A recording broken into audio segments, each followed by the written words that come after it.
my phone. Well, looks like Sarah's with us, so I think we're ready to get started. Hi, Sarah. Hi, Kristen. Hi, everybody. How are you? Good. How are you doing? I'm good. Is it your family that's all sick? Are they feeling better? We got hit with either, I almost think it was maybe RSV or something when we were in Michigan. And then, no. so we still have like the little bit of a cough from that. And then the end of that, like 2 weeks after that, we got a stomach bug. And so it's all been me and my daughter. How old is your daughter? She's little, right? 3. So yeah, I got the worst of the stomach bug. It was pretty brutal. It's not fun. I remember my husband and I both had it, and we had little ones. My girls are 22 months apart. I'm like, nobody will help us. No, and you We're on can't. our own. I was stuck on a camping pad next to the toilet for 6 hours. Oh, And like, sorry. so when you both have it, like at least every time we've ever gotten a stomach bug like that, we've never been on the same day with it. Right. Or like cross that Bryant made it to Sunday because mine started on Wednesday. And so it's usually like, a couple of days of contagion. So we're like, I think we're out of the clear, but you never know. It like spurs up sometimes. Ugh, I bet And the house is vomiting the week after, and you're just like, oh. I bet you're ready to get back to your herbs to help give yourself a remedy. But I even went snowboarding yesterday and today, and like it was like a 24-hour, like that norovirus-y crap or whatever. Well, yeah. So on that note, I was gonna say, that's a great segue. Speaking of taking herbs, yes, and being for sick. horrible digestive illness. Anyone else have digestive illness recently and try some herbs? No, but I did use my herbs, and we'll talk more about it. I pulled a muscle in my back, and it's either an upper left bulging disc or pinched nerve, which was like all my herbal remedies this week, and it's happened 3 times in the last couple of weeks. So anyways, thank goodness for herbs and all the baths that I've taken. So we'll get into that later. That's the baths and herbs and herbal baths and salts and yes. Even I really like homeopathics when I'm vomiting, because it's one of the only things that doesn't really have a taste, like the little homeopathic balls. And so those are always some of my favorites for me and for the kids. When you can't really digest, or like you don't want taste hitting your tongue because of how it will make you feel. So Nux Vomica. What was the other ones I said? I used the Ipecac. How do you say that one? Ipecac, yeah. I had all of them. And then like album, what was it? Albium. I always look at the tiny words, so I always forget like what it is. Albium or something. Anyway, it's like fear, nausea, and then chamomile for calming are my like 4 favorites for vomiting. Okay. It works. It like calms you down enough to like pass out for a minute, So we're going to need all that written down, please. And so we can all have our. Actually, I think I have it in a text to Kat where I can copy it into chat. Thank you. Well, we wanted to hear, actually, we really did want to hear what you all have been trying and kind of where you all are at. We have a rough outline for tonight to talk about tincture making and working with ratios when you're making your own tinctures at home, and then a little bit touching into formulating with tinctures and starting to get into like, how do you make a well-tuned formula for nausea or for muscle pain or for whatever the thing is. But we just want to check in first and see what you all have been trying, like what herbs you've been trying and what experiences you've had with them.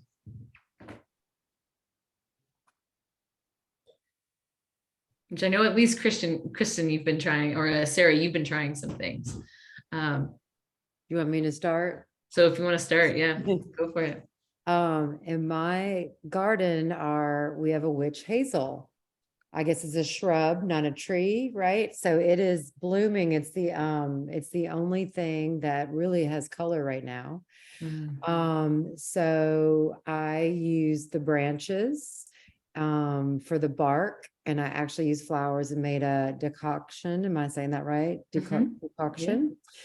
Yeah. I also added oaky milk milky oats. And then what was the third thing I put in there? I simmered it for about 30 minutes, turned it off and let it steep overnight. Mhm. And I made big containers of it. So every time I took a bath, I used about 4 cups. Mhm. What else did I put in my bath? And then I had a little bit of the herbs left from my purchase at Rooted Apothecary. So I use that in my baths as well. I want to say I maybe I need to find it. My other tea that I've been really trying to drink a lot of licorice. Mm. Kind of calming. It's felt very good to my nervous system, calming and moisturizing as Mm. well, and maybe trying to move out some of that inflammation. Okay, let me come back and let me look at my notes because I did some other things for my back pain because it has been like that, like spasming. It got really bad, like a couple times with the pulled muscle for spasms. Lobella, that's it. Lobella, Lobelia. Yeah. lobelia. Thank you, Yeah. Oh. lobelia, and then because I had all the ones that I ordered from y'all. There was one more, and I added that to the bath as well. And then I just kept going. And that the day that I took like 2 baths in one day, it really helped push out inflammation. I can't even tell you. It just really helped me. But it brought me the pain and just brought me to tears. It hurt that bad. Mm. Just from even moving a little more. And I'm usually a very active person. So it has been very hard to sit still, but it's been making me study all this herbalism and trying new things. Okay. The other thing that I've made, homemade apple cider vinegar. Mhm. I had a whole bag. I've got 4 containers going with that. And then my licorice tea, I put a bunch of it and I've had it in the refrigerator. I'm drinking some of it right now. Nice. And I made an infused bath salt. Maybe that's where the lobelia came in, Mm. and some other herbs. So let me look that up real quick. Sorry, y'all. I just came in You've from been dinner. busy. That's great. Yeah. Yes, it's been Like your body really, with some issues that you got to play with. and it works. It Right. works. I'm It's in fun. love with the bathtub. Well, and Okay. that's a great, I mean, that's a great place to start. I think one of the reasons we want to start off with this is it's great to learn about herbs and community and having real people try things and giving you their actual experiences. And for me, it really cements it in. Like when I really started to learn herbs was when I started actually taking them myself. I think you can read and read and read and read and never really get it and be like, oh my God, lobelia is amazing. I love it. Like I love a person or an animal. Like I love it so much as an entity until it really saves you bacon and helps you with that back pain in the bath or whatever. So thanks for sharing all that, Sarah. That's great. You have been busy. This is great. Uh, Anybody else? Other herbs? We've got lobelia and milky oats and licorice. Corey or Chris, Yeah, anything I'm that you sorry. tried? I'm wicked sick today. So but I wanted to hop on and I just took my Epsom salt bath with the eucalyptus and yeah, like I swear by them. And yeah, so I feel That's you, Brianna, about getting sick. I'm like, God, I just keep getting hit and I don't know what's going on. But what I've are your symptoms this time? The congestion and stuff? Is it more of like a lung thing or? yeah, it's like upper respiratory and I've just had problems with my throat and nasal congestion. Yeah. And yeah, so I'm like, I never ever get sick. I got sick in September, I got sick in October, now I'm like sick again. So I made a tea with mullein, sage, and thyme. Mm. Yeah, and then I just had some questions about the tinctures and yeah, I don't it's interesting because I did get lobelia for like cough and then I realized how it could cause nausea and all that, so I just put a little bit in, in the tea, but I didn't even think to put it in my bath. So it's funny how you think, you just think certain ones for the bath, like say eucalyptus or something, you know, but yeah, so it's been, you know, it is, I feel like the sage really helped me, you know, the mullein, obviously, I just haven't been doing anything today, but yeah. So I'm Herbal sorry, yeah. too really nice with the sage and the thyme. What is? Doing like an herbal steam, and so it's where Okay. you a pot of water and just get it to a boil on your stove and then turn it down to a simmer so that steam's coming out of it, and then put those herbs in, like the sage and thyme, and those aromatics of those herbs can be inhaled through the steam. And just the steam of the moisture for those lung infections and the sinus crud going on right now, it really helps when those coughs are getting like stuck in places. Like that's what's been going on with me, where it's like it gets stuck into like, it's hard to get out. And so you can do these steamy moisture things where it helps to loosen everything. And then it helps to open all the nasal passages, and then the herbs, the aromatics help to soothe everything. Yeah, that's I did think of that. I just didn't have the energy to get up and do it today. So maybe after this. Yeah. Thank you. Yeah. Kristen, I hope you feel better. And that herbal steam sounds pretty nice even when you're not sick, you know? I think that sounds great. Okay, the two herbs I want to tell you, rosemary and hops were the other two that I added. I was going to mention hops when you were saying the tension bit or the spasm bit is when I really like hops for those spasms going on that you just can't get to relax, to let everything chill. And my bath smells like beer, you know? Yeah, nice it was like- IPA. Yes.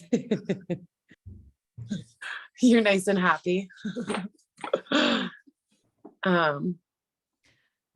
So we've got this is great. If we have any more herbs to talk about, because we can kind of, with all the herbs that we've got going on, we can start to talk a little bit about, we can actually talk about formulating a little bit first, even before we go into tincture making, because we can start talking about a few different ways to think about formulating, which for me, I think about actions immediately with Kristen, what you're talking about. And then Sarah, what you're mentioning for your back pain. It's great when you have an actual issue. I mean, it's terrible to be sick or to be in pain, but then you're like, I get to practice. So this is great. We've got some real life examples. Corey, did you get a chance to try anything? I know you've been away and traveling and all the things, but I'm curious if you got a chance to try any herbs in the last little bit. Well, I'm actually probably behind. I'm only through chapter 7. I don't even know where we're supposed to be right now. And that's not like me. So this is like, I like haven't been trying as much stuff as I usually would be. I'm usually like very like OCD about curriculum stuff, but generally I drink a crap ton of like my own versions of medicinal teas. Like my kitchen's like basically an apothecary. I have like tons of different things, but that's all I do. Like I don't ever really go beyond drinking tea. So like I've made a few tinctures throughout the years, but I don't know, like I don't ever feel like equipped enough to do anything beyond tea. As far as this class goes, like recently, I just made a bunch of bath salts this morning, but I haven't tried them yet. But actually I do have a question about one of those. I put fresh lemon in one of the bath salts. Is that going to rot? It shouldn't, as long as is it sealed? Do you have in the salts and then a lid on it? Yeah. You could take the lid off of it, and then the moisture will keep evaporating out of the salt that way. Okay, yeah, because I think the directions in y'all's stuff said like put a cloth on it, not seal it, but I sealed it. So I'll put a cloth on it instead. Yeah, that would be my first thing to think of. I mean, salt is so drying, and lemons are one of those things that dry really well. Do you have it just cut into slices? Yeah. They dry really well, even like just like we have lemons drying right now because we're making like a solstice garland with a bunch of citrus slices. And it doesn't mold super like fast if it's got the salts pulling from it and if it's got air circulating around it. So I would just take the lid off and it should be fine, and maybe jostle it twice a day so that you're Okay, moving cool. moist salt to drier salt throughout the salt itself so that it just kind of keeps pulling. And then you have the aroma of the lemon kind of spreading through there as it wicks that moisture out of the lemons. Okay, cool. Thanks. Yeah. Jostling's always good for everything. Do everything a jostle. But that'll smell good. That would be a fun one too to do with like grapefruit or something. Getting the grapefruit in there as I'm like have grapefruit sliced at home. Like I want to do that. Yeah, I just had lemons and I have a rosemary bush in my yard. So I was like, oh, I'll just use these things. Yeah. Where are you at? I know, I'm like rosemary bush. Okay, so I live in North Carolina, like outside of Asheville. So it's basically like a rainforest, but for some reason I have a really healthy rosemary bush. Like rosemary does not grow here. I don't know. Someone planted it before I moved into this house, Yeah. but I have this really nice rosemary bush. It's like Yeah. a tree. So, yeah. We're fruiting right now, right? Hmm? It's lemon season for you guys right now. You have lemon trees down there? We probably do, but my lemons are just from the store. Lemon tree in my yard. And I was like, you have rosemary and a lemon tree? Where are you? No, the lemon trees, we Mediterranean do is have the- fruit trees here, but no, the lemons are from the store. Okay. Well, so this is perfect. We've got lemon and hops and rosemary and licorice and milky oats and lobelia and mullein and sage and thyme. This is a great start to, there's a bunch of commonality between a number of these. So we can kind of go in a couple of different directions to talk about it. Actually one more question for you. I'm curious if everybody's gotten into kind of really getting into tasting the herbs for energetics, like tasting whether they're dry or tasting whether they're moist or whether they're like a little more heating. Has everybody gotten a little bit into that and kind of like experimenting with seeing what you can feel?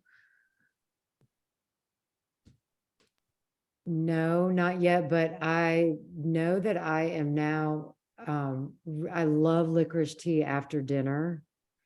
And it has helped in that it's just like that. And it like coats my tongue and it just like soothes my whole body. I don't know. I love licorice. Like my girls love it too. So there's some, I think we're all just so dry, but, Corey, I'm in Nashville. So, and our old dogs came from outside of Asheville, but, as far as another herb, the hops, I think I put into a tea too, and it was completely too bitter for me. And so it like completely changed the whole blend. Like I know I'm going to take that out the next time for sure, but we should do more of the do you think we should do more of the singles, Kat? Yeah, ideally to kind of like get an idea of what the individual herb does. It's fine to take things in formula, like go ahead and just play and try as part of why we give you all the herbs at once. But to get a real grasp on like the actions and the energetics of the herbs. So like the licorice that you're taking just by itself, that's great because you can really feel like, ooh, I like what this does for me. It's kind of like, getting to know somebody one-on-one versus getting to know like a whole party full of people, right? You still get to know those people, but it's kind of hard to be like differentiate between who's doing what. So yeah, the short I don't answer, know. ideally one herb at a time. I don't know if you guys talked about this in your last live, but I know Kat from taking classes with her at the Colorado School of Clinical Herbalism a few years ago. And you guys like really hounded us for like getting to know individual herbs. And it sounds not like silly, but like you don't like realize how much of an impact it's going to have until you do it. Like it is cool how much, I don't know, the herbs like do talk to you. And I mean that in a very non-hippie way. Like it is really, I'm always really surprised. Like I've been enjoying doing the Materia Medicas because it like just brings me back to connecting with herbs from like I don't know, like an intrinsic way versus what you read. Yeah. Yeah, totally. Yeah, and it's if you're gonna start, we'll talk about formulating here, but it's one of the basic bases for starting formulation is to really get to know your herbs by themselves.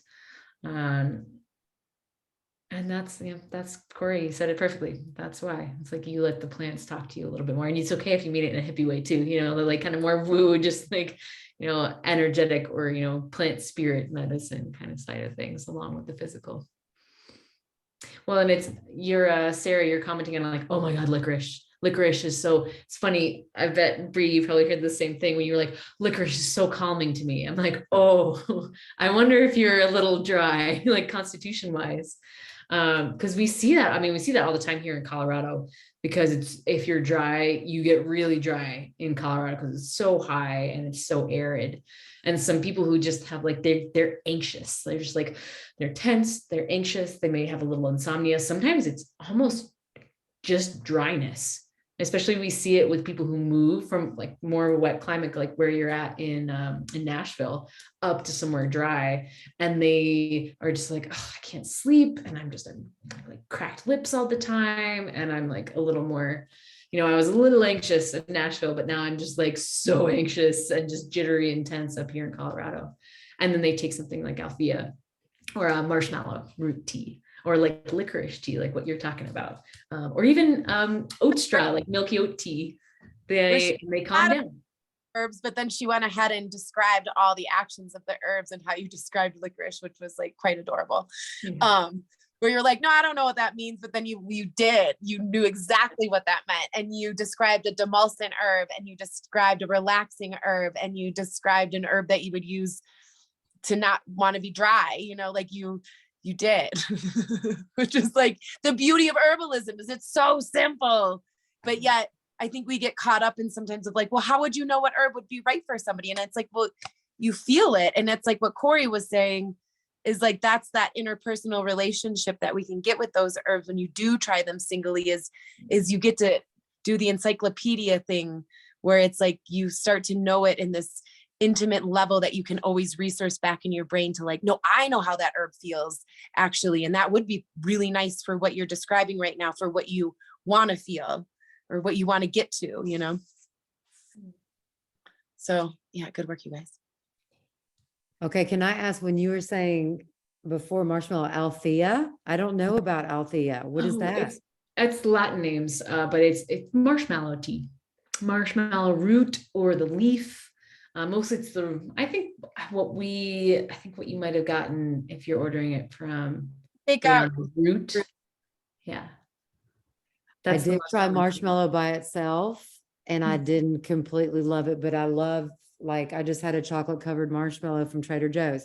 I love marshmallow and I know I need it, but is it good if you're just drinking plain marshmallow tea, just add your honey to it? Yeah.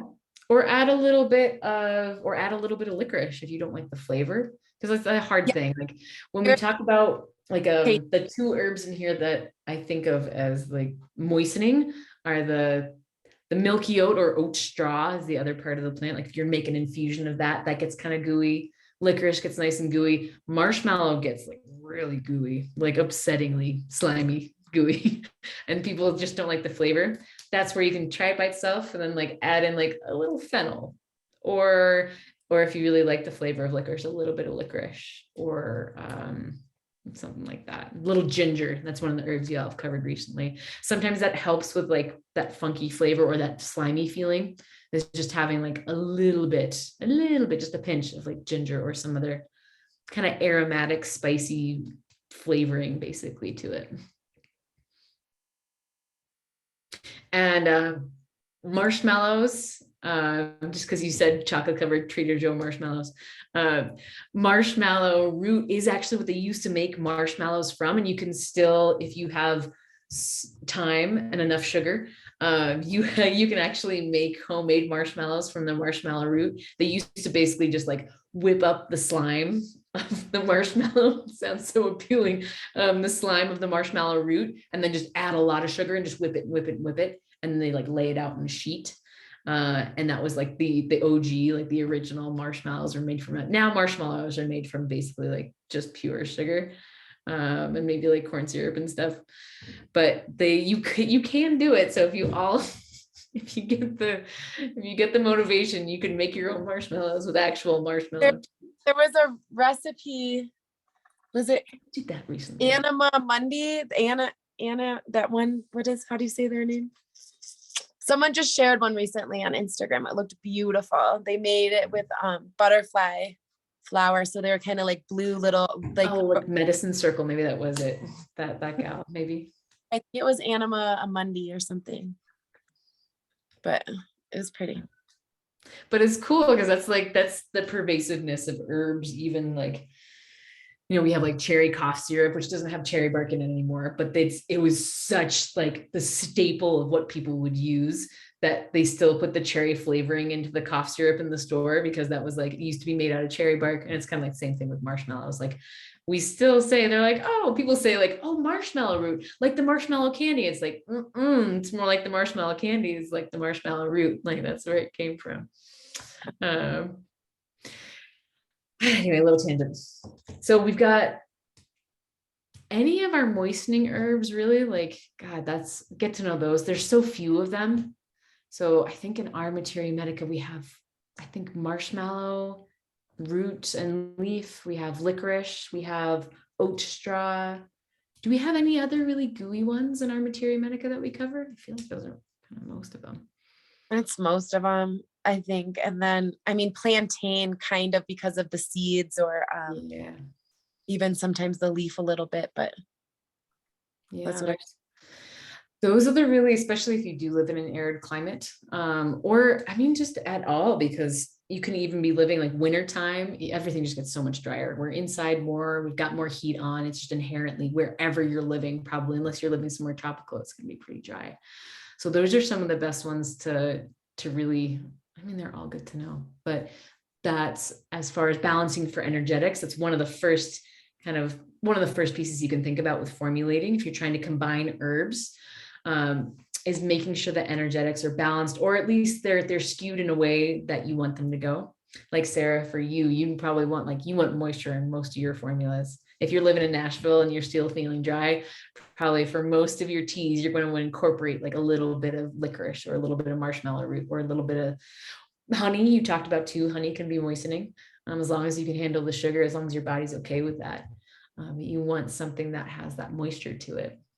Which is a good point for you too, Kristen. Your blend for your tea with the sage, mullein, and the thyme is really drying together. So depending on how that cough shifts for you, or how your mucus is feeling, if you turn to a point in that illness where you start feeling like almost too dry, and like your cough's not producing, or like even in like your sinuses, if they start to dry out more than stay really rich with mucus, you could start adding in demulcent herbs to that formula, trying to add in like marshmallow root with the sage and the thyme and the mullein, or licorice, and start to and what that will do is it'll help to moisten the mucus in your membranes, in your respiratory system, so that it'll help become more of a productive cough to help you get that out. Thanks. I need it. Yeah. You need somebody to come over and make you some tea, is what it sounds like. Well, since we're just on the demulcent train, I'm trying to think of, because we're starting to think about like talking about licorice and marshmallow, and maybe plantain seed specifically, and maybe oat straw. It's not just thinking about individual herbs, sort of this for that, but coming back to that concept of herbal actions. So what if you run out of licorice, but you still have some oat straw? Or what if you run out of all your other demulcents, but you've got some marshmallow? Even though the taste might not be ideal, you can still make it and then just, tweak it a little bit so that the flavor is okay. It makes you a little bit more versatile with thinking about formulation too. So it's not like, I just need to use licorice. It's like, oh no, I've got all these friends that are moistening and, that are nice and coating for my digestive system, or wherever that you can kind of plug in, right? And demulcent is mostly for teas. Like, you're not going to get these actions coming through in formulas once we move into like tincture making. It's really a harder concept to get that demulcent to pull through into alcohol. which is where again honey can come in as a nice adjacent that way, or using more like glycerin based things, or I mean there's ways to get it in there, but the way we're talking about it right now is kind of like more tea based with formulating that way. That the emulsants are the hardest to trade over to tinctures, I feel like, where you can't like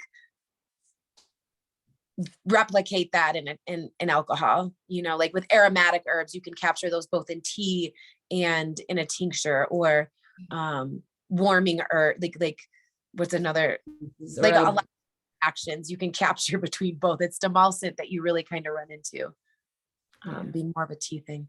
Well, and then marshmallow, I made the mistake. I heated it the first time. I'm like, oh, wait, I'm supposed to do this with cold water and let it sit overnight. So how often do y'all put in marshmallow root in a tea that you know that you're selling, you know? It's mixed in a tea and it's a warm tea. I heat marshmallow root and don't mind. Yeah. It's more like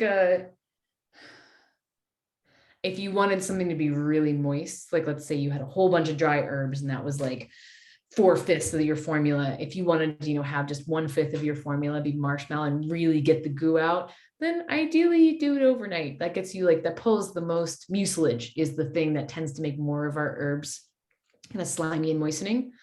But it's okay. I mean, if you're gonna, I'd make sure that you do it for a little longer, like do a nice 15-minute infusion if you can, rather than like, dunk, dunk, dunk. I mean, that's with all of your herbs, but especially for trying to pull out moisture from our moistening herbs, give it at least 15 minutes would be my take if you're trying to really get that nice coating effect. But I mean, you can even, I could put some marshmallow in a jar right now and add hot water and shake it up. And even after 5 minutes, it would still be more moist than just the water by itself. It's more a question of like ideally, like how to get the most bang for your buck is more of how I think about it, rather than thou must infuse in cold water for 8 hours, But, we have actually one of our students just recently did a bunch of preparations. They boiled the marshmallow root and then they infused it overnight, and then they made a 5-minute infusion. And then if they went crazy, they tried 6 different ways to make marshmallow. And they were like, yeah, as long as I did it for a long time, it was longer than 10, 15 minutes, it was still pretty moistening. And then they were able to be like, oh yeah, the most moist version was the overnight infusion. But you don't have to be, kind of just try something, basically. That's what I'm saying for that, and see what's still moistening, along with adding that little bit of ginger, since you don't like the flavor of marshmallow. But yeah, any of that's okay. I think all of that scheme of just trying things also applies to all of our other herbs. Like some of the herbs that we were talking about, like the rosemary, the hops, even the lemon, Corey, that you were talking about, like infusing into your bath salts, the sage and the thyme. That's another big category of aromatics that we talk about that has a lot of different actions and functions. And if you're trying to go for a lot of our aromatic herbs we work with for helping clear the respiratory system, helping stimulate digestion, helping stimulate the nervous system sometimes too. It's the same thing. You could try a 5-minute infusion and see what that's like. Try a 10-minute, try a 15-minute, try it overnight. And it changes, right? Each of the herbs that we were just talking about, rosemary, and sage, and thyme, they'll all have slightly different characters, depending on how long you prepare them for, but they'll have a lot of the same things in common. It's just a question of how strong a preparation you might want. Corey, did you have a question? I think are you muted? You're muted. But it says you're not muted to me. Yeah, I know. I could hear you before.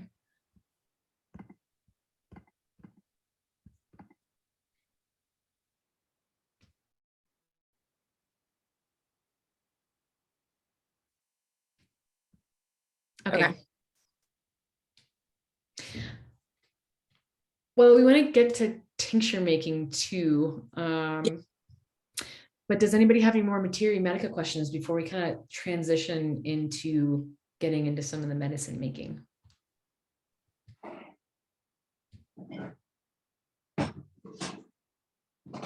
I have just a question on herbs and thinking about, quality. Do you guys try and get a lot of your herbs in Colorado? I know you probably have this somewhere written down in our herbalism class, but would you say that like 50% of your herbs come from local farms in Colorado and you try and order 50? I'm just curious. We're working on it. So we, like as a business over here, like, so we wildcraft, like I wildcraft, it's me as the primary for that. And so I'm the one going to the woods to get stuff. There's been times that I've had people help me with that. I don't like it energetically anymore. I like to be the one fondling the plants.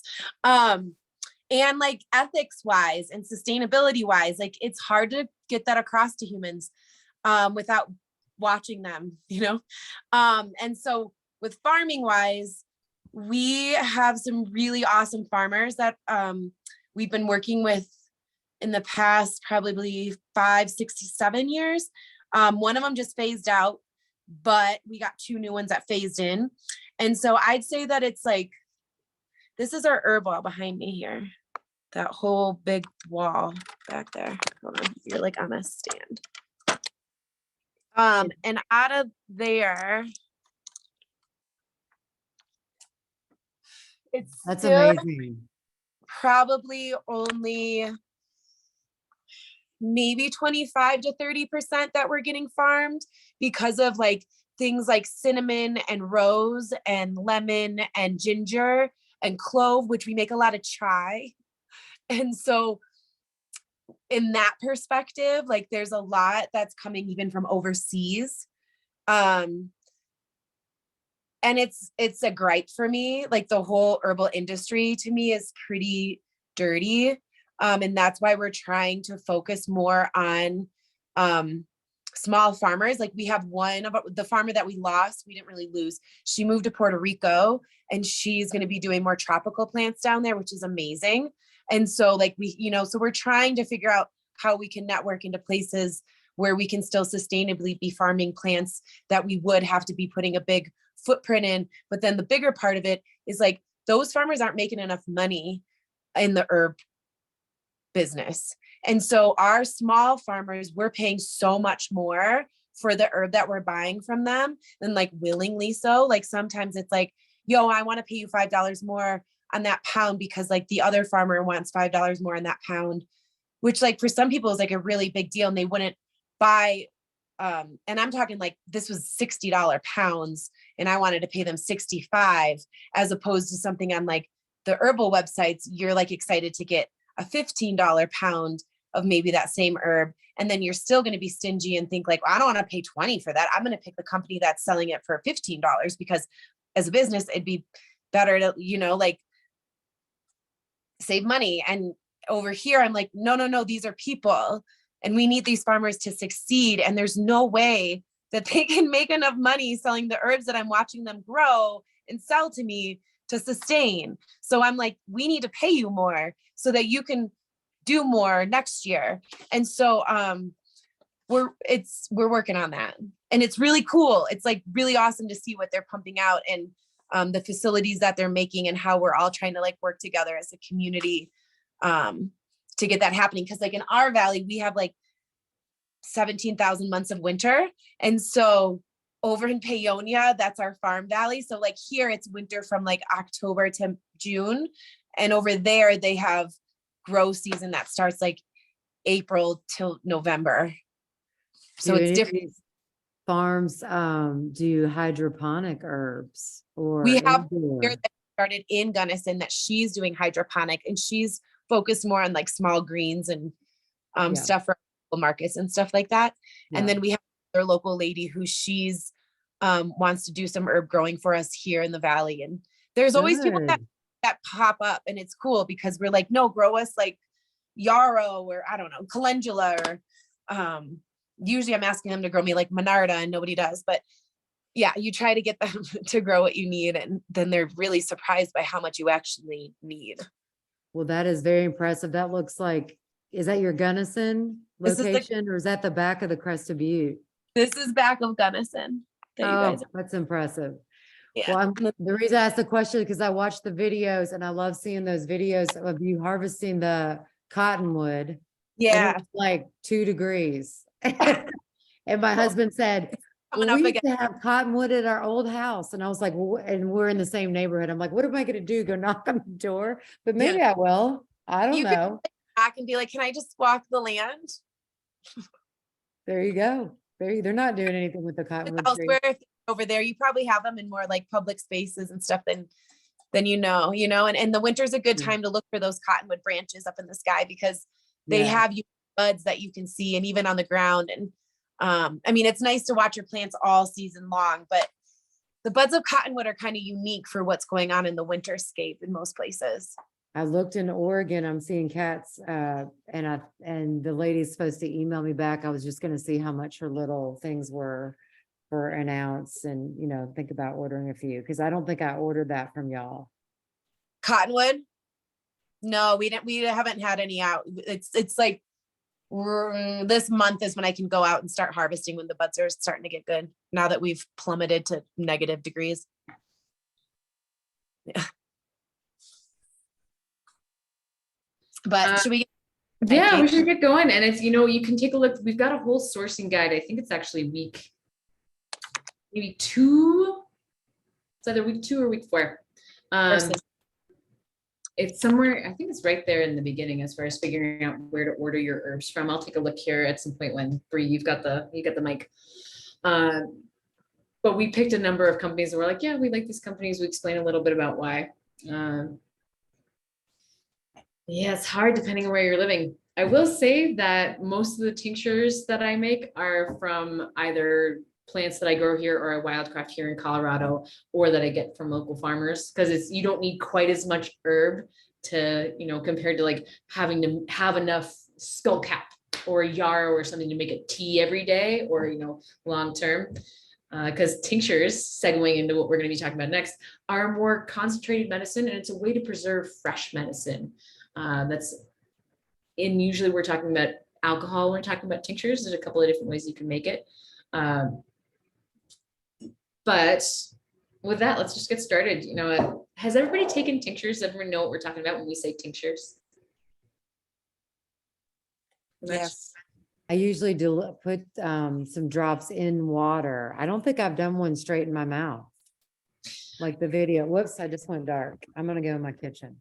Give it a try, because that's, when we're talking about making teas, so decoctions and infusions, we're usually talking about something that's not quite as strong, usually quite a bit less strong compared to what we're talking about with tinctures. Usually when we make an infusion or a decoction, we're talking about an ounce of herb to about a quart of water, approximately. If you all have been watching the infusion videos or decoction videos, we talk a little bit about that and like kind of the ratios, like how much herb to how much water. When we talk about, so that a fancier way of saying that, like an ounce to a quart is about 1 part herb. So an ounce of herb to about 30 ounces of water. So a 1 to 30 extraction. With tinctures, we're making anywhere from, 1 part herb to 2 parts alcohol, or kind of our alcohol and water if we're using a little mix of that, or somewhere between 1 to 2, so 1 part herb to 2 parts liquid, basically, to 1 to 5, so 1 ounce of herb to 5 ounces of liquid. What alcohol and water usually is the mix that we're talking about there. So it's a much more concentrated medicine, which means you don't have to take as much. You'll probably notice that if you've never tried it, Sarah, give it a go. Usually it's dosed in something like this, right? A tincture bottle with like a little dropper to it is how you'll get it in the store. You get a lot of it from a big tincture company. You'll get just a bottle that's more like this. So you take it by the capful or the teaspoonful. But yeah, Bree, you want to say anything else about as far as, well, she disappeared off the camera, kind of why we do tinctures? We've got like, it preserves fresh medicine. You can make a more concentrated medicine. Anything you want to add to that? Yeah, I mean, a lot of it, it's like it's ease for people and compliancy and making sure that they're going to take it, because some people will not, like, people are refuse to make tea, which boggles me. But some people will not take the time to make tea. Like that's just like a no. And so you're like, cool, well, can you like squirt this in your mouth 3 times a day? And they're like, yeah, that's easy. And you're like, okay, great. Wavelength, you know? And so, which is hard when you want to use a demulcent herb sometimes for someone and you really want them to drink tea and they're not tea drinkers. But so tinctures for me are just, they're simple. They're easy for people to understand. It's a good way to get a good formula into people because tinctures can hold a lot of herbs together for different combinations. You can get them to taste good. Whereas sometimes tea, you're kind of, if it's really medicinal, it can be hard to make them taste good without like throwing the honey in there. With tinctures, you can throw the honey in there, or you can throw glycerin in there, which adds a little sweetness to it. So for those people that have a hard time taking that super bitter or astringent or just not great tasting medicine, you can add different components into your tincture, whether that be even like we have one that has chocolate in it with a bunch of mushrooms, just because it makes the medicine go down. So, and we talk about that through like how to make your medicine sweet chapter, and where we talk about elixirs and adding in different things like that could be maple syrup or honey or agave. And those honey or agave or maple syrup could even be another component that you added an herb into, or maybe you have a rose infused honey that you're then going to add into a pine tincture. And then you'd have a rose pine tincture that way, but it came from kind of 2 different places. Does that make sense? So there's a lot of layers that can go in with tincture making that can be fun. And then to me, it's compliancy, bottom line. Yeah. It's easy. Quick Yeah. question. So most of your tinctures, besides that infused honey for the taste, are you trying to sell them for like a single herb versus like teas or more blends? Yeah, great question. sell, I think, 2 tinctures that are single herbs, and that is our Osha elixir and our Kava chelixir. And that's because like those 2 herbs are just kind of miraculous by themselves. Like they have so much going on alone that they don't need other components, and you want that full strength for those 2. And there's others that you could do that with. Like that doesn't mean that that's rule. That's what we do here. You know, like those are 2 that we do that way. But then there's other ones where, you know, some of them have 3 herbs in it, or some of them have more closer to 9, maybe, as probably the most that's blended within it. I think those are some of our like mushroom tinctures or things like that. But I try to stay around 5. You know, the more that you start adding more into your tincture, the more that you're taking away from every herb that you're adding into your tincture. So that's where that one single comes really nice, is you're like, what? That's all Osha, and that's full strength kava. There's nothing diluting that. But then if we were to have it be like Osha and pine and garlic and something else, ginger, which would be a really great cough medicine, and it'd be really great antiviral. Like that's a great blend for like warming the lungs, getting mucus to move, stimulating the body, being antiviral. But you would lose each of those herbs in strength because of that blend of 4, as opposed to just like giving Osha and eating some garlic and drinking some pine tea and ginger pine tea or something. You know what I mean? Like you could take those herbs almost separately and get them at a stronger strength than you. But yeah, it's not bad to formulate. Like, but that's a way to think about it. Yeah, and I guess I was thinking you were asking something a tiny bit different as far as like not just selling. I guess I missed that part, but like when you're making your tinctures, ideally you make them all separately. Like you make them as what we call simples. Yeah. So instead of like making, like what you're talking about, making a tea blend, like where you have like 5 or 6 herbs that you blend into a tea, you make instead just the simple of pine. Like you just make that as a tincture for the most part. Because then you have a lot more flexibility if you want to blend things. Because if you make like pine plus ginger plus OSHA plus licorice, all in one tincture blend, when it just gives you a little less control out of what pulls into the alcohol.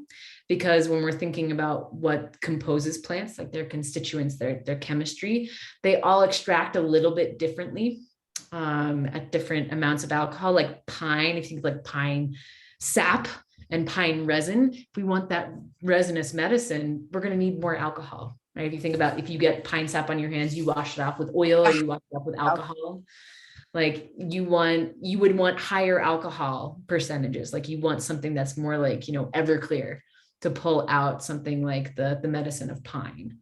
Compared to like licorice, you want something that, we want something that has more of the percentage of alcohol, like vodka, basically, right? You want it to have like a little more water in the mix when you make that tincture.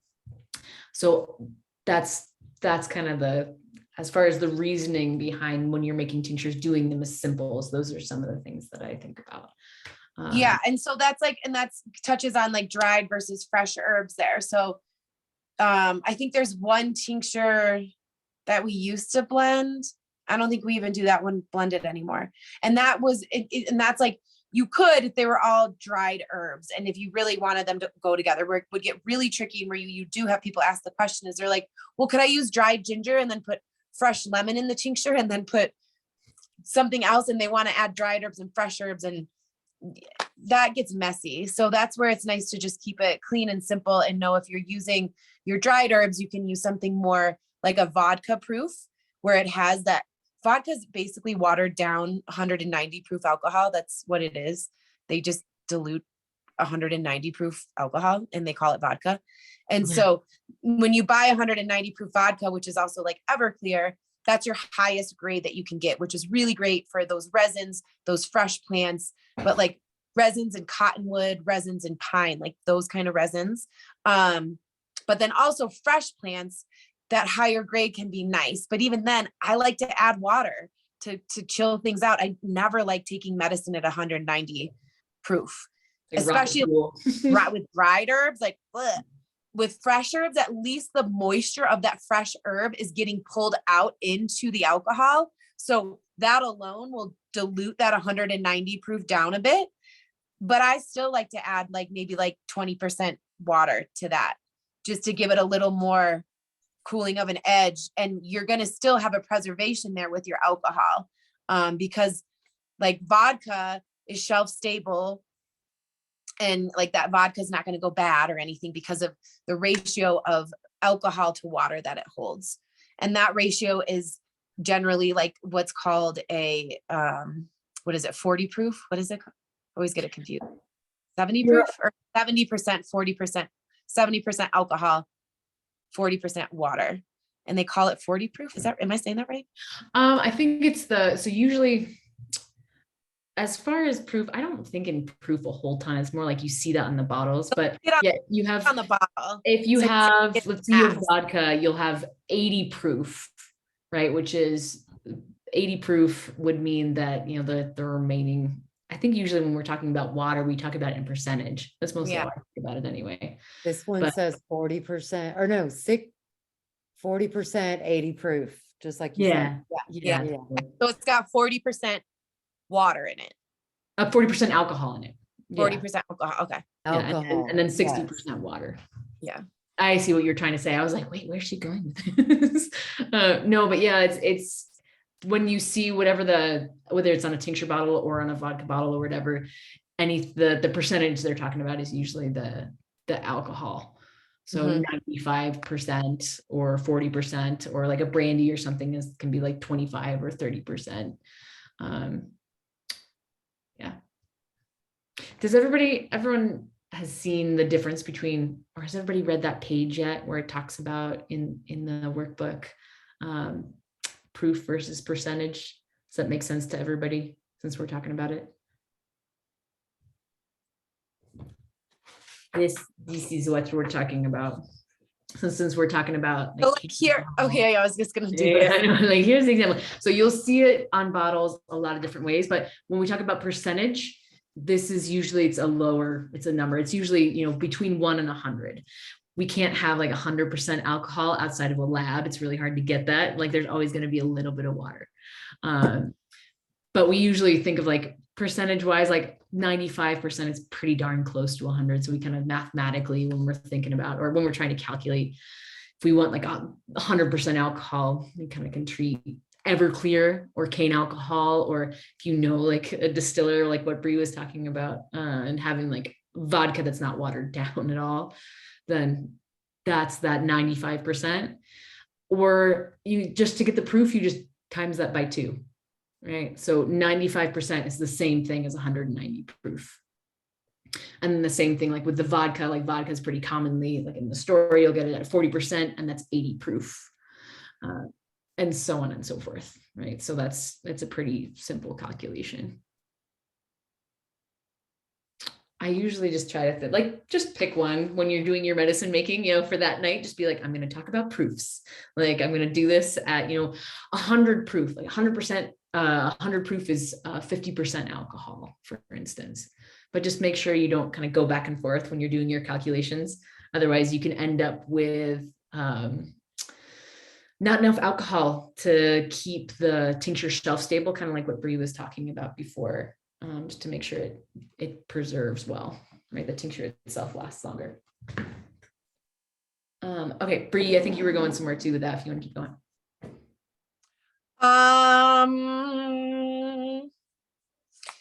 That was kind of it. That was kind of touching on it. And then just getting into like the ratios of what you would put into your jar with like plant matter versus like what dried plant matter would look like in a jar, which there's an example here where this is a yarrow tincture that was dried plant.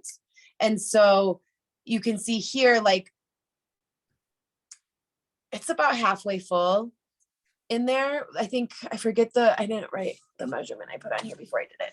But usually with fresh plants, I go about like a 1 to 4, 1 to 6 ratio, where I think of, like, I'm almost thinking of this being halfway full of herb, and then I'm filling up 1, 2, 3, 4 portions of alcohol almost over that, if that makes sense. Where it's like, because the herb itself is being covered by alcohol. So this is like more of a folk method is how to do this.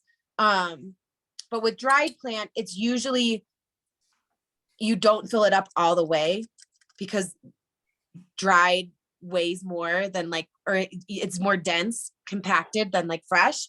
Whereas here we have a fresh tincture that we packed the jar full with pine. I think this is pinyon. And then we added our alcohol over it. So this would be more of like a 1 to 2-ish kind of ratio that you see here, where we packed the jar and then poured alcohol. So it's got 2 parts herbs and 1 to 2. Why am I getting that confused? So it has 1 part herbs and like 2 parts alcohol in here. I'm sorry, Brianna, why did you do that again? And I'm asking because I love your pinyon and rose cream that y'all make. And I love that smell. So why did you do 2 to 1 versus because that's a dried, or that came just This fresh was from the fresh. tree. So that's fresh. fresh. Got it. So when anything's 1. ever fresh, I generally try to like go more of it, because when stuff gets dried, it gets more condensed.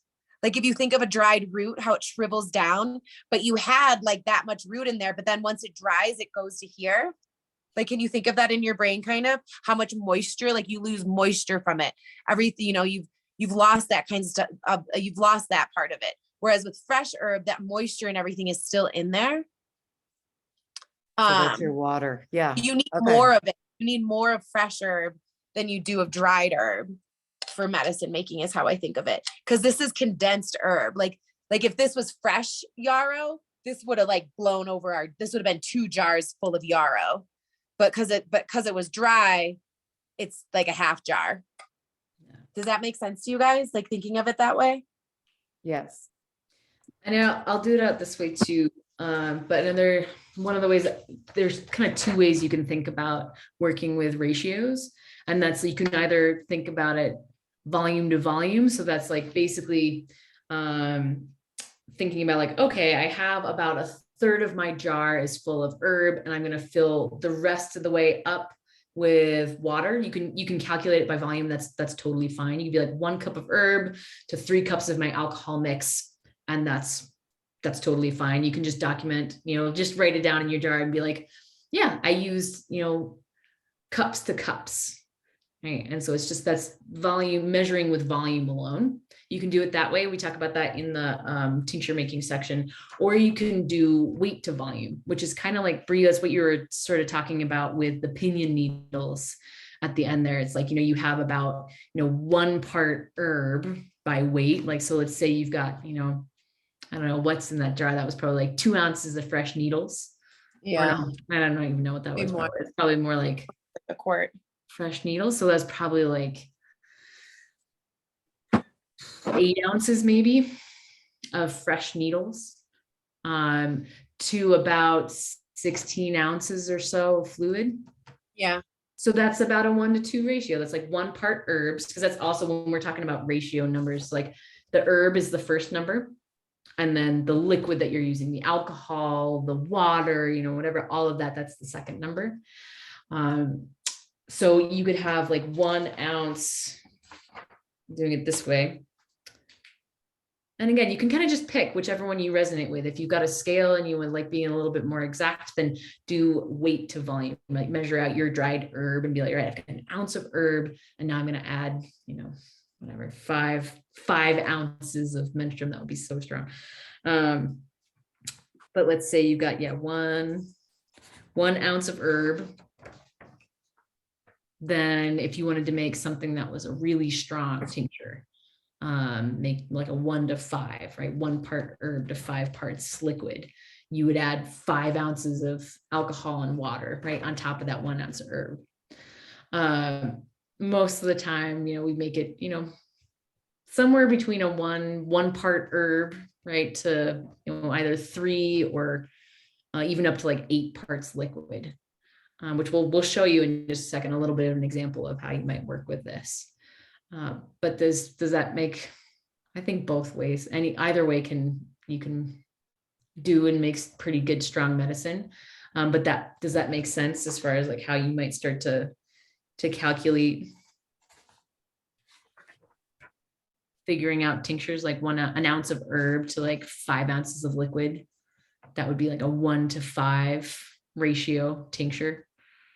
Does that make some sense? And so that's for the dried, because That's that dried herb, dried is yeah. going to expand and it's all dried out. Okay. Yeah.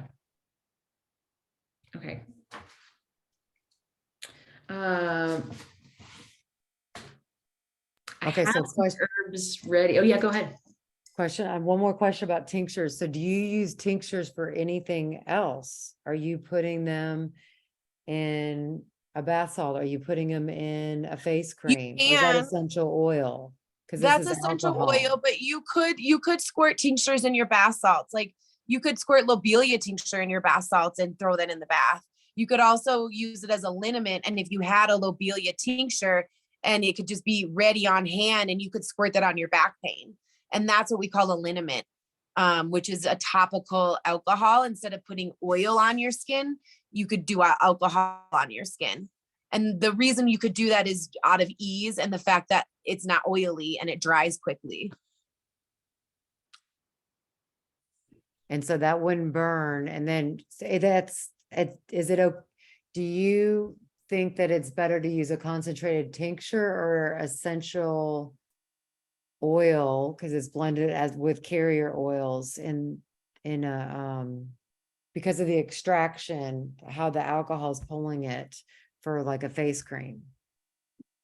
So in face creams, I tend to use a small amount of like diluted essential oils if I'm working with stuff that way, just because essential oils go better into oils and beeswax or like whatever waxy kind of stuff you're doing that way.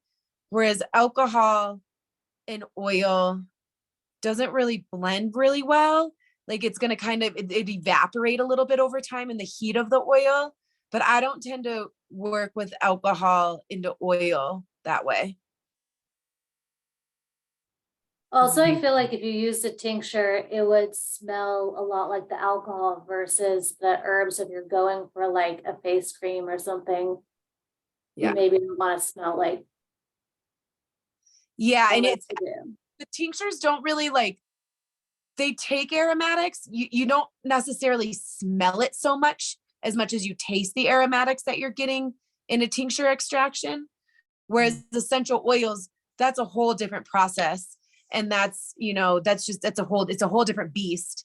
And we'll get that. That's more like I think that's more for like the last live that we do, that we'll talk more essential oils and cream making and all that kind of stuff and how all that goes down. Whereas tinctures and essential oils, just think of as two different things. Essential oils, you're getting more of the aromatic components out of the plants and like a really, really, really strong dose of it. And so we don't ever want to ingest those or put those undiluted on our skin, or what people call neat, because it's too strong. You don't need it that strong. It's too much. Whereas like ingesting tinctures and using tinctures topically, that's an appropriate amount of herbal extraction. That wasn't an insane, intense process to get there. It was a normal process of like, this is how herbs work. And you're not doing like a distillation extraction, which just is a huge macro dose of herbs. Yeah, it's so hyper concentrated. That's week 5. We talk about essential oils right there in the middle of week 5. And then we do a whole ditty on this, but it's like compared to like, you could make a tincture with, let's say this much, this is yarrow. So we'll just say this much yarrow. And you could make, a pint of tincture with this much yarrow. You would need to get this much essential oil, would be like this entire room filled with yarrow. Like that would be to get extra like semi trucks. Yeah. I was like, how much would that actually be to get like a tiny amount, like to get a little tiny bottle of essential oil, like, like this size, you just need pounds and pounds, like 100 pounds. Yeah, exactly. You need so much.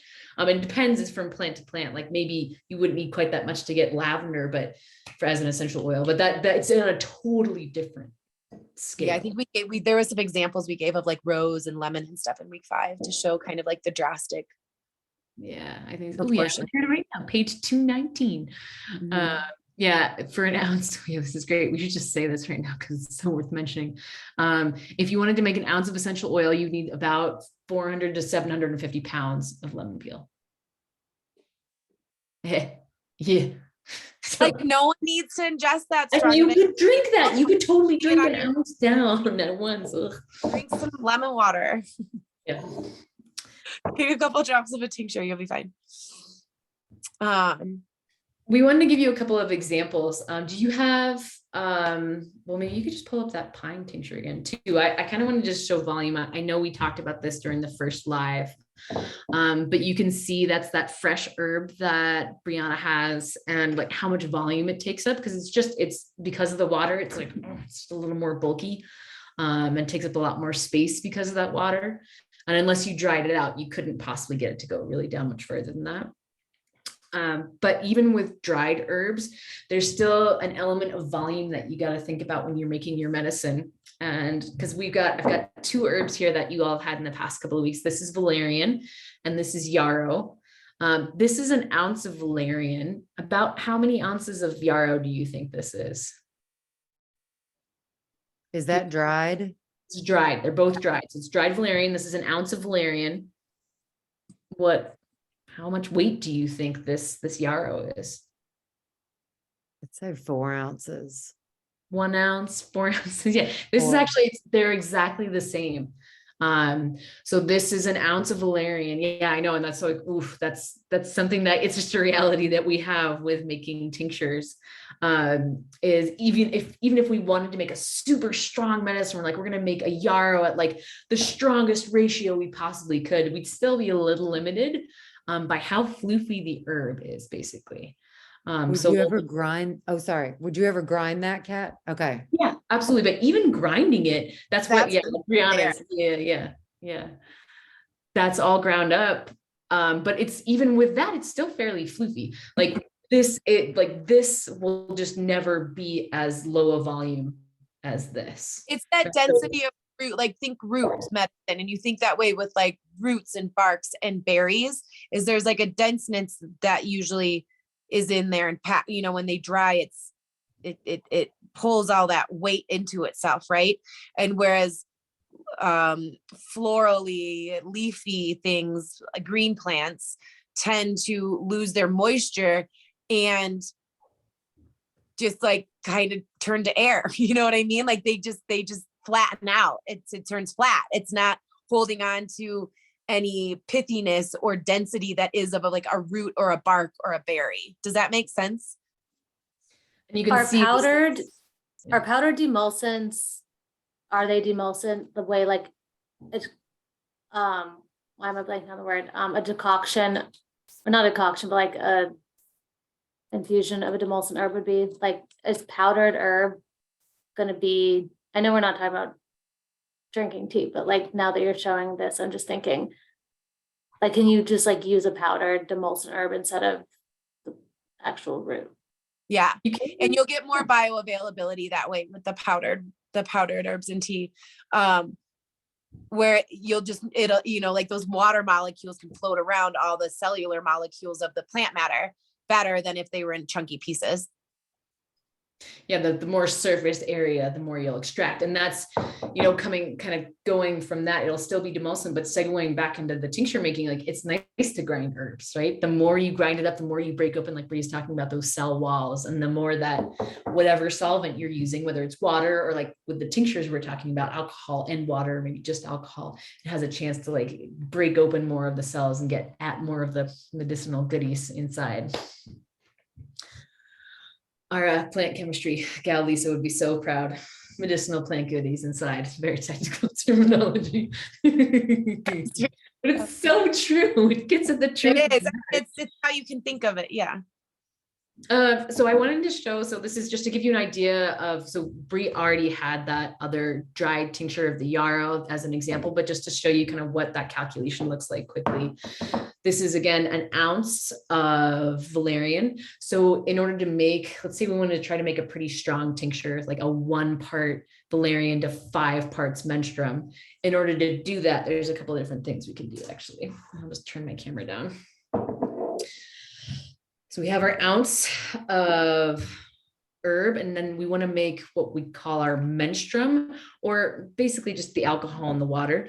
Like Bree said, I'm similar. Like I don't like the rocket fuel taste of just 100% alcohol or 95% alcohol tinctures.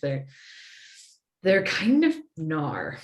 They're gnar, and you're losing out on a lot of herbs have water soluble components to them that when you're just using all alcohol, that's another thing to think about, is like you're not getting everything out of that plant. Like you're almost skipping a step a little bit. So when you do add alcohol or water to your alcohol, you're getting some more of those water solubles that could be coming out of the plant matter too.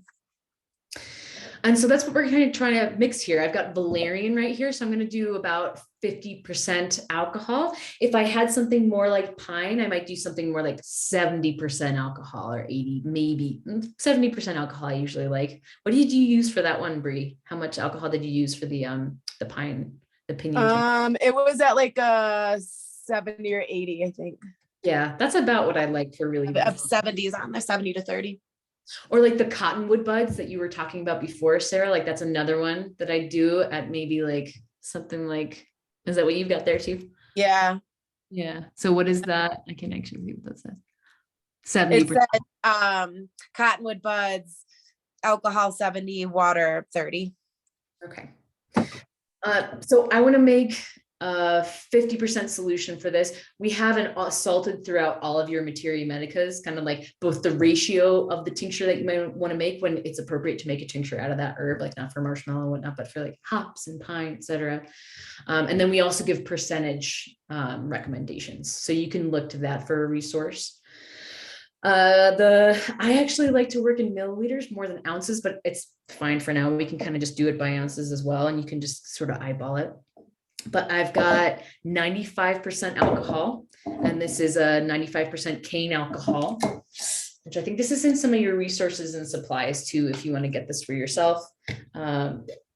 Or if you wanted to use something like vodka, it would be, 40%, which is not exactly what I want here. I want something a little higher alcohol, but it would be pretty darn close, and that would be okay. So you wouldn't have to go through this whole dilution thing. But if you've got Everclear, if you've got 95% cane alcohol, then you can make whatever percentage you want. You could make a 30% or a 25% or a 70%, menstruum, solvent, for your tincture. So what I'm going to do is I'm going to fill it up to, let's see, I need to make 5 ounces basically, because we've got 1 ounce of our herb. So I'm going to pour about 2.5 ounces of alcohol. I'll get back to my ounces here.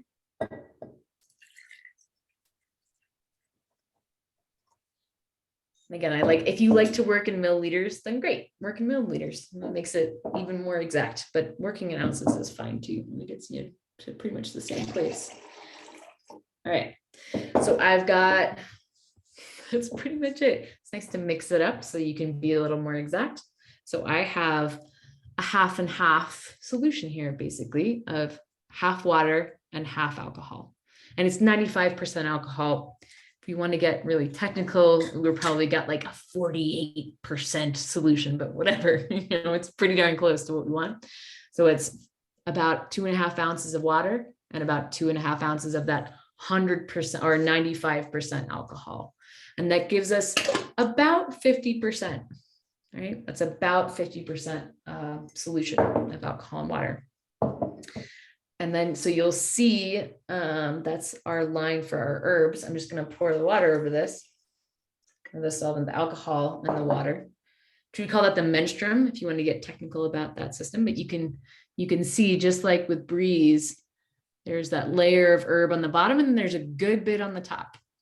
Now, if I did that same thing, you could see roughly that was the volume of about 5 ounces of alcohol and water.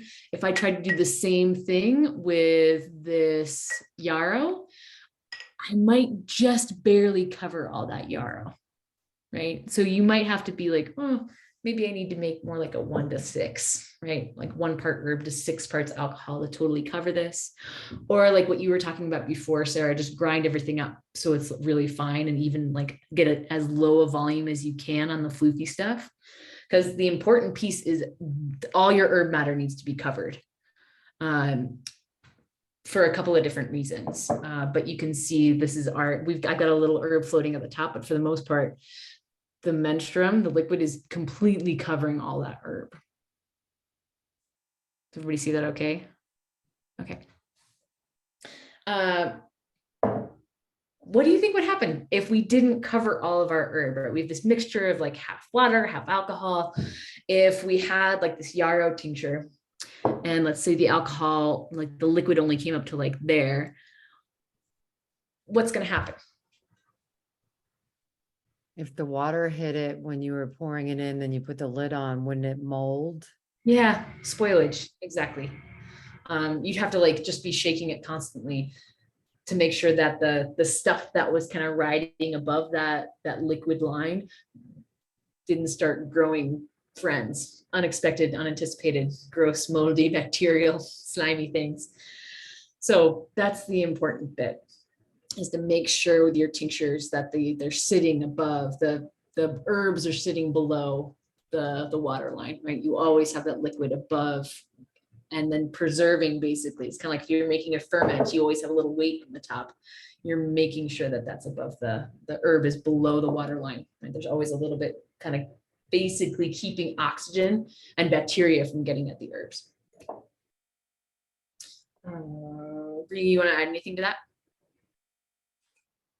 No, I think that's good. A little bit more importantly, like with fresh plants, with that to think about, because fresh plants just have a tendency that because they're fresh themselves, if they're not getting that alcohol preservation on them, they'll mold way quicker than your dry plants with that alcohol will. Yeah, and then speaking of that too, is it's important if you're working with fresh plants, you actually with any of the plants, if you want a tincture that's going to be shelf stable, it needs to be like, I like to do not really much lower than 20% alcohol. Like that's my end product. So like with fresh plants, that's part of why we end up a lot of the time, if I have a fresh plant, I'll use a fairly high percentage alcohol So more like 80%, something like that. Yeah. Because Bree touched on this a good bit in the beginning here, but just to reiterate that, like, if you have all that water, is going to dilute the amount of alcohol that you've added. So for dry tinctures, you can kind of do whatever you want. There's no water in the herb, right? You can do, a 20% or a 30% alcohol tincture. But when you've got fresh herbs, you need to stay, I don't know. I like to do 80%, maybe 70% is in the lower end. Do you have a lower end for what you'll do with fresh herbs, Bree, for alcohol percentage? I don't generally go under like, I think 7. I stay up there. I think it's maybe 40, 50 for alcohol, I think. So you like 70? a vodka or something? Yeah. I think Okay. even higher. It might be more like 70 Yeah. that we've stuck to for fresh. So 70% vodka. Or alcohol and then with the diluted by fresh 30% herb, water. 30% water. Okay. Yeah. Do you guys, because alcohol is going to kill the germs and maybe there's pollen on the plants, if you're foraging or getting something, like, do you have a cleaning ritual that you do for everything? You don't? Okay. I mean, brush the dirt off, well. Do you Train agree? Do you dirt rinse out. it? Do you rinse it? Or No. so? No. I never wash fresh plants for any medicine making. I mean, if you're harvesting plants and you feel compelled to wash them, if you're like, this looks gross, that's probably not the most ideal thing to be making Roots I medicine do. from anyway. Roots I wash. I lied. I wash roots, but I don't Yeah. wash anything green and floral. If it's above ground and it's like super dusty, or you're like, what animals have been on this, then maybe harvest somewhere else. Yeah, why are you harvesting there? Yeah. And that's what I mean, like, brush the dirt off as best you can. But like when I wildcraft, I don't know, valerian or something like Pull that, off the I'll get cobwebs, most of it the- off there, most of the dirt off of there. But if you're making the tincture right, if you're making with enough alcohol percentage, that alcohol is just going to kill everything that's in there. And then if you do have a little bit of dirt left over, you strain it through a coffee filter, towards the end, so you don't get the dirt part. Tincture. Yeah. of dirt. Yeah, it gets strained out. I just think of bugs. Bugs, I mean, they're gonna get strained out. And so you can shake off your bugs or let your plant wilt a little bit overnight, and then a lot of times the bugs will crawl away. But yeah, I don't wash it, especially for oil making, no washing plants, because we'll get into that the next live, but that's when you can really get stuff to spoil. How soon after harvest to boom, get it in the alcohol? Is that the same day? Or then otherwise you're drying it? No, I like same day's the best for fresh plants for tincture making. Yeah, I mean, as far as there's some plants that I'll just like, I do want to like boom in the field, like when I make arnica, or there's a couple of other herbs that we make that we're like pulsatilla is one of our local herbs, and I'm like, I bring the jar and the alcohol into the field and I like cut into the jar, or I have it in my car or something, so it's maintaining the freshness as soon as possible. I guess I'm also a forgetful person, so if I harvest, I'm like, oh god, if I don't make it right there, Gotta have and to forget. but Mo, yeah, within the same day, I'd agree with Bree, like somewhere within a 24-hour-ish period. Yeah. Okay, so we've got ratios, percentages, spoilage.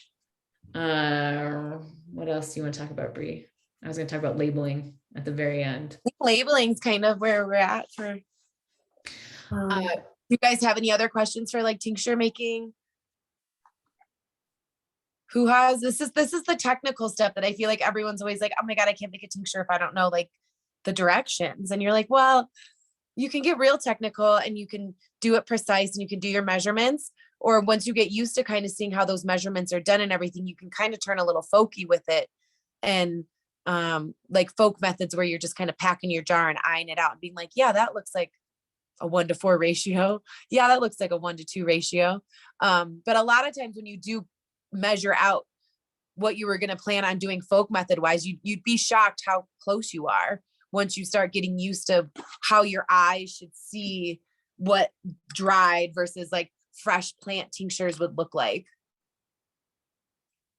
So it's like cooking, you know, you just kind of start to gain the habits of why it is the way it is and how it turns out the best. I can't wait to make a tincture and try that. I'm like, why haven't I tried this before? This seems And so that's another simple. You Yeah. don't have to let your tincture sit for like a month to 6 weeks. You could try it after you make it, try it in a couple days and see what kind of flavors pulled through. And if you need that medicine, use it in a couple days, because that action happens pretty quick, where that pull is going to start coming through, even with dried plants or fresh plants. And so you don't have to stick to what the books say and have to wait 4 to 6 weeks to strain that freaking tincture. Like if you need the medicine, strain that shit in a week, you know? What about even doing a peppermint tincture? This just popped Yeah. in my head.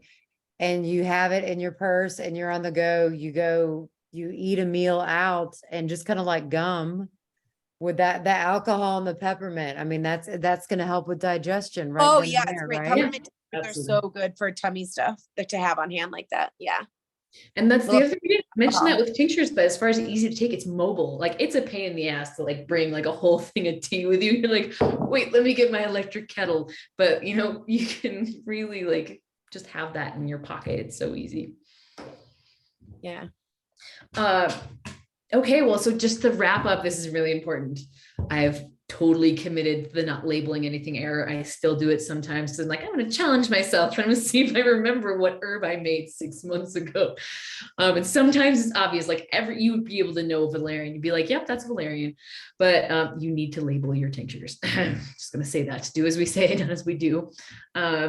Have ideally the name of your herb, the date. So if you do want to leave it, you know, we talk about anywhere between, you talk to every herbalist has a different, you ask an herbalist, ask 2 herbalists how long to leave the tincture and you'll get 3 answers.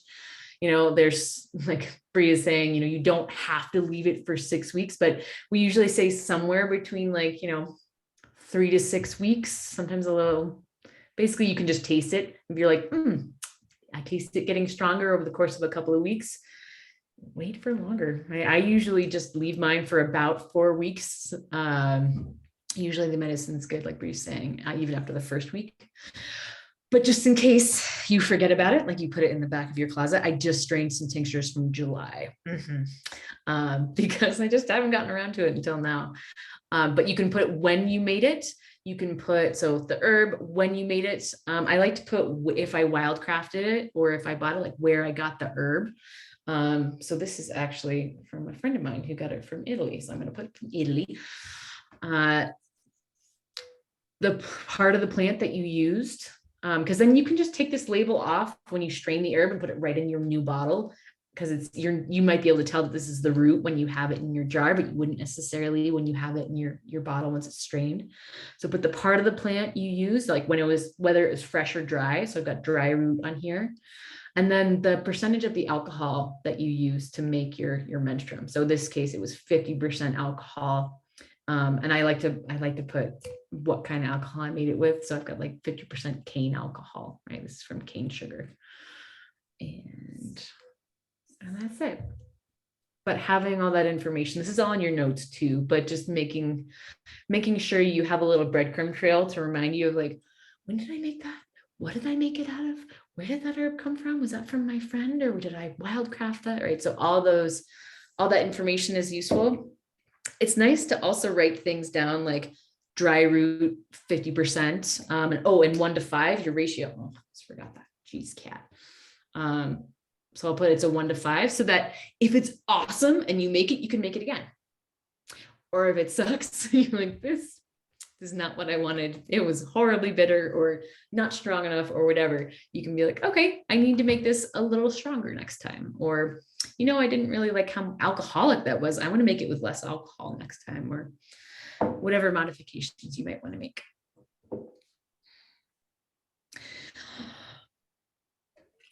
Wow, we covered a lot in an hour and a half. Yeah. Anybody have any questions? Do you We're guys gonna have wrap any up in a minute. questions before we wrap it totally up? I feel like I'm talking too much, but so tinctures, and I don't have little kids anymore, But do you, as a general practice, I mean, they're sick, you give them a little tincture? My kids love tinctures. I squirt them. It's just more of a half dose than I would normally give myself about. So like Julia Pearl, the 3-year-old gets like that much of the pipette, and Salix gets a little bit more, but then when I take it, I get like that much. And most of ours are, they're diluted enough where it's not like they're getting a shot we've talked about these dilution rates that we have that we make the medicine with. So, to me, it's a safe dose for children. Okay, Well, yeah. and like to give you just a little example, like this, a dropper full, if you like really squeeze the dropper and fully pull it up, that's about 30 drops. So if we think about like something that has 40% alcohol, that means that like for every 10 drops that I've got, that's 4 drops of alcohol. So this whole thing would be like 12 drops of alcohol, which is like, it's so tiny. So then right? I'm doing about half that for the kids. So they're getting about 6 to 3 drops, depending, of alcohol in total each dose. And then how much is the adult dosage again? I'm sorry, the whole dropper full? That full One dropper, night? that full pull of the dropper. And then And what about pets? No alcohol for pets. No For alcohol. cats Okay. or for dogs, but especially not for cats. But yeah, that's more like you use, put powder in their food. Or, Tea, I've made tea and powders and sprinkled seeds on the food or different things like that. yeah, alcohol is even in little amounts, and it's hard to know. Yeah. It's you really make pets pretty sick. Well, that was Uh, awesome. Thank you. I learned so much about tinctures. I think I'm gonna make a peppermint one I can't wait to hear tonight. about With my new bottle, my Rain. You're right. This Make is it rain. gluten-free and organic, apparently. thank the Lord. Liquor is mostly gluten-free. I can't have gluten if I'm always like, I guess whiskey is gluten-free, everyone, in case little PSA, in case anybody didn't know. All right, folks. Well, hey, keep putting questions in the comments if you've got them. And then our next live is next month. But if you have any questions about anything, please feel free to reach out through that comment section, or if you're on the Facebook page, that Plant Camp community, we'll get back to you as soon as we can. Hope you feel better, Kristen. Yeah. Thanks Hope so you back much. chilling out, Sarah. Feel Just better. let- Thank keep you. going. I'm taking it easy. Yeah. I'm Well, reading. happy holidays to everybody too. Happy holidays. Stay You too. safe. Stay healthy. Y'all are safe, awesome. Stay healthy. Yeah, the big one. We'll see you next year. That's right. Y'all are awesome. Thank you so much. You're Thank you. welcome. Enjoyed it. Bye. Bye. Bye.